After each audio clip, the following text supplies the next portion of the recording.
De longues files d'attente se forment dans cette banque alimentaire de Berlin. La coordinatrice a constaté une augmentation du nombre de personnes demandant de l'aide.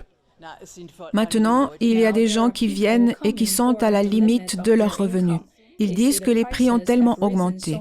Et maintenant, ils savent ou ont entendu dire qu'ils peuvent avoir droit à la banque alimentaire, alors ils viennent. Avant, ils s'en sortaient avec leur propre argent. En Allemagne, les prix des denrées alimentaires ont augmenté de 15% en mai.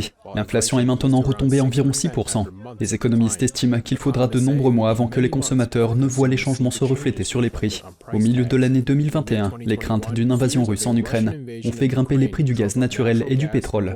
L'économie mondiale a rebondi après la pandémie, ce qui a mis à rude épreuve l'approvisionnement en pièces détachées et en matières premières. Nous aidions 100 à 120 foyers jusqu'à ce que la guerre éclate en Ukraine. Aujourd'hui, nous en sommes à 200. Mais nous parvenons à donner à tous ceux qui viennent ici un sac de fruits et légumes, de la viande, des yaourts, des produits végétariens, tout ce que nous pouvons collecter. Alors que les problèmes énergétiques et d'approvisionnement se sont résorbés, les salariés réclament aujourd'hui des revenus plus élevés. En conséquence, les entreprises choisissent d'augmenter les prix, obligeant les consommateurs à plus de prudence.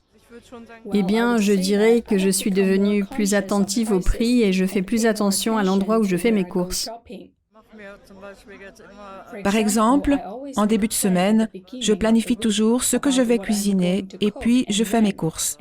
Par ailleurs, il arrive que l'on fasse des achats impulsifs en dehors de ça. Maintenant, je les évite. L'économie allemande s'est contractée de 0,3% au cours du premier trimestre de l'année.